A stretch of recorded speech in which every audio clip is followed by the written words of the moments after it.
नमस्ते, जय माता दी दोस्तों। कैसे हैं आप लोग?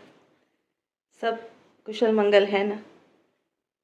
हम आज देखेंगे हमारे जीवन के 4 आश्रम। वो 4 आश्रम कौन-कौन से बताएंगे आप?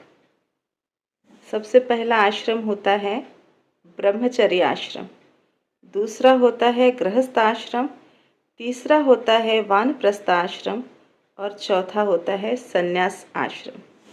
अब इन आश्रमों में हमें कैसे अपने जीवन को ढालना है, ये भी एक रोचक पद्धति थी, है और रहेगी। जिसको इसके बारे में पूर्ण जानकारी है वही समझ सकता है कि अपने जीवन के इस चारों आश्रमों का कैसा सदुपयोग करना है। ब्रह्मचर्य जीवन सबसे श्रेष्ठ जीवन होता है। उस समय हमने अपने आप पे कंट्रोल पा लिया तो हमारे जीवन में हर एक चीज़ हम व्यवस्थित करते जाते हैं। हमें सक्सेस से कोई नहीं रोक सकता। हमारी कैरेक्टर हमारे साथ रहती है।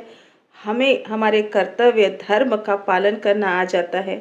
और चौथी सबसे मेन बात, हमें सेवा, जो हमारे जीवन का अभिन्न अंग है, अपने माता पिता की सेवा, हमारे गुरुजनों की सेवा, हमारे समाज के प्रति हमारे दायित्व की सेवा, ये सब हमें ब्रह्मचर्य आश्रम सिखाता है। जिस समय हमें ढलना है, एक कोली माटी को आप जैसी शिक्षा देंगे वो वैसा ही बनेगा। तो ये ब्रह्मचर्य आश्रम सबसे श्रेष्ठ आश्रम है। उसके बाद आता है गृहस्थ आश्रम। यहाँ पे आपका मौलिकता, आपका दायित्व अपने परिवार के प्रति, अपनी जिम्मेदारियाँ यहाँ आपको निभानी पड़ती है। जब यहाँ से आप निवृत्त होते हैं तब आप वानप्रस्थ आश्रम 50 साल के बाद जब हम उस मोड़ पे पहुँचते हैं तो ये वानप्रस्थ आश्रम हमें अपने दायित्व की मुक्ति जब हम इससे करते हैं, जब हम हमारे बच्चों का पूरा निर्वाह पालन पोषण कर देते हैं तो हम एक जगह आके ठहर जाते हैं। वो ठहराव हमारे लिए सबसे ज़्यादा महत्वपूर्ण होता है। आज इसी की बात करेंगे।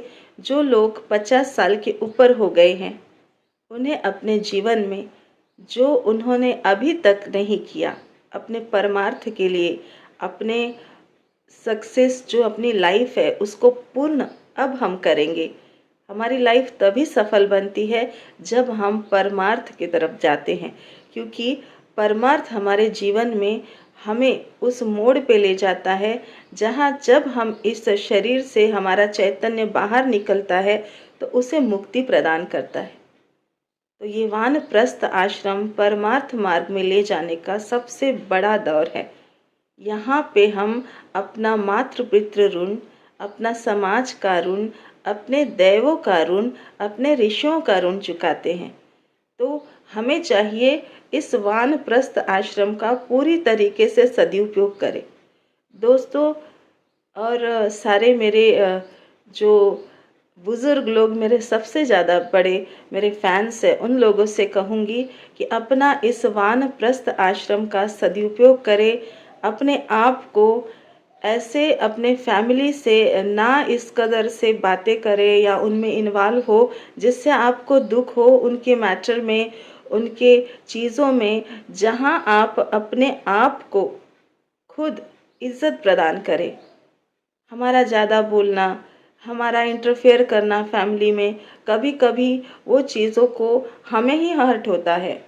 तो इतने सारे वृद्धाश्रम आज के दौर पे क्यों है? नहीं होने चाहिए। हमारी समझदारी हमारे जीवन में परमार्थ की ओर लेके जाती है।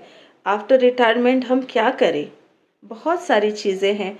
हमें अपने जीवन को योग्य तरीके से जीना आना चाहिए। सबको चांस देते हैं ईश्वर। सभी इसी आश्रमों से गुजरकर ऐसे ही स्थिति में आते हैं। हमारा जीवन का सफल तभी होता है जब हम इनका सदुपयोग करना जानते हैं। तो मैं उन सभी बुजुर्गों से कहूँगी कि अपने आप को संयम में रखिए। अपने आप विचार कीजिए कि आपने लाइफ में अपनी सारी रिस्पॉन्सिबिलिटीज़ निभा दी हैं। अब अपने प्रति, समाज के प्रति, अपने मातृ पितृ हमारे जो ऋण चुकाने का समय है वो ये है। ऋषि ऋण कहते हैं, देव ऋण कहते हैं। हमें ये सब ऋण चुका के अपने परमार्थ को सफल बनाना है। हमें ज़्यादा से ज़्यादा समय सेवा में लगाना है, क्योंकि हम घर के कामों में, घर गृहस्थी में इतने भिड़े रहे कि हम समाज से दूर हुए। जहाँ हमें हमारा अगर सामर्थ्य है तो हम दान दक्षिणा सेवा ऐसे लोगों की करें जहाँ हम उसकी सेवा कर सकते हैं। तो ये चीज़ें अपने जीवन में लाइए, मुक्त हो जाइए, गृहस्थी से मुक्त हो जाइए। अपने आप को उनमें इन्वॉल्व ना करें ना।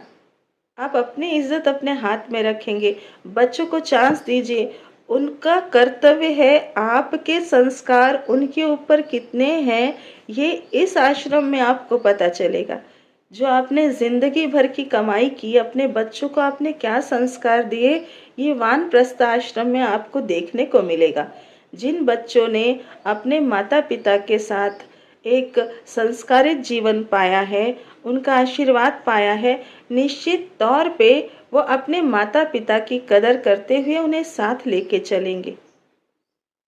आप ये सोचिए कि हमेशा इस तरीके से कॉन्फ्लिक्ट्स होते रहेंगे तो हम अपने जीवन को सार्थक नहीं बना पाएंगे। हमें मुक्त होना पड़ेगा अपने गृहस्थ जीवन से। और गृहस्थ जीवन से इंसान मुक्त तभी हो सकता है जब वो पूरी तरीके से अपने बाल बच्चों से निर्वाह पाले। समझे आप? यानी आप उनकी शादी ब्याह पढ़ाई लिखाई सब कुछ कर देने के बाद में वो जब अपने सेटल हो जाते हैं, अपना गृहस्थ आश्रम चलाते हैं, उस समय आपको खुश होना चाहिए। और उनकी उनकी अपनी बुद्धि है कि वो आपके प्रति क्या कर्तव्य निभाते हैं। ये तब मुमकिन है जब आपने उनको उन संस्कारों में ढाला होगा, उन्हें उस तरीके की शिक्षा दी होगी, तब आपका ये वानप्रस्थ आश्रम सफल होता है। और जब आप इस तरीके से निर्वाह करके इस आश्रम को अपनाते हैं, तब आपको किसी प्रकार की ममता, किसी प्रकार की जिम्मेदारी, किसी प्रकार की चिंता नहीं सताती। आपका मार्ग श्रेष्ठ था तो आपको मार्ग श्रेष्ठ ही बनेगा। ये आप लिख के लीजिए मेरे साथ। जिन परिवारों में इस चीज़ की समझदारी है, वहाँ बुजुर्ग को कोई भी टेंशन नहीं है। वो समझ जाते हैं कि इनकी भी अपनी ज़िंदगी है और इनका कर्तव्य क्या है हमारे प्रति, ये इनकी समझदारी है। हमारा आशीर्वाद सदा हमारे बच्चों के साथ और उनके परिवार के साथ रहे। हम खुश रहे, हमारा जीवन हम सार्थक करने के लिए निकल पड़े। हमारे पास हमने जो पूंजी पूंजी अपने लिए रखी है, बेशक आप तब तक अपने बच्चों को अपनी प्रॉपर्टी ना दे जब तक वो आपको अपना बेस्ट साबित करके ना दे। ये हमेशा ध्यान रखिए कि इस धरा पे जो भी आया है उसका डेस्टिनी, उसका कर्तव्य, उसका पालन पोषण हम किस तरीके से करते हैं या वो उसको पाता है, ये हमारे कर्म निर्भर, हमारे कर्म हमको उस और लेके जाते हैं। तो बेसिकली जब हमारा फाउंडेशन मजबूत होता है घरों का, तो हमारे बच्चे स्वयं मेहनत करना जानते हैं और स्वयं मेहनत करके आपको दिखाते हैं उस समय, क्योंकि वो बच्चों का ही है। पर मेहनत करना आपको उन्हें सिखाना पड़ेगा। जब तक वो अपने पैरों पे खड़े नहीं होते तब तक ऐसा कोई भी कार्य ना करे और ना उनको इस तरीके से सपोर्ट करे पैसे पाने से कि वो आगे चल के आपकी कदर ही ना करे। तो मैं हम्बल रिक्वेस्ट करूँगी कि बच्चों को इस तरीके से शिक्षा दीजिए कि वो अपने पैरों पे खड़े हो। उनके पीछे ऑल टाइम आप में से एक व्यक्ति, चाहे हस्बैंड हो चाहे वाइफ हो, एक व्यक्ति की पूरी जिम्मेदारी होती है कि अपने बच्चों पे पूरा ध्यान रखे, ताकि जब हम उनका पूरी तरीके से अच्छे से उनको सेटल कर दे तो हमारे अंदर कोई चिंता ना रहे और हम अपने वानप्रस्थ आश्रम का पूरा एंजॉय करें परमार्थ के साथ। क्योंकि जब तक हम बचपन से प्रभु का नाम स्मरण नहीं करते तो अंत काल में हमें उनका स्मरण नहीं आता, क्योंकि हमारी बुद्धि मन जटिल हो जाती है, काई पड़ जाती है।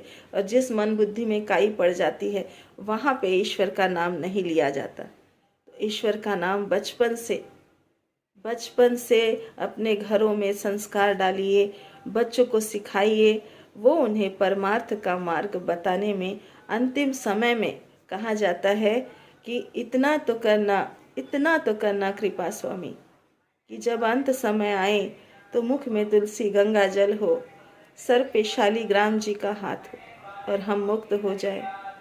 ऐसा जीवन सबसे श्रेष्ठ जीवन होता है। राधे राधे, राधे राधे, जय माता।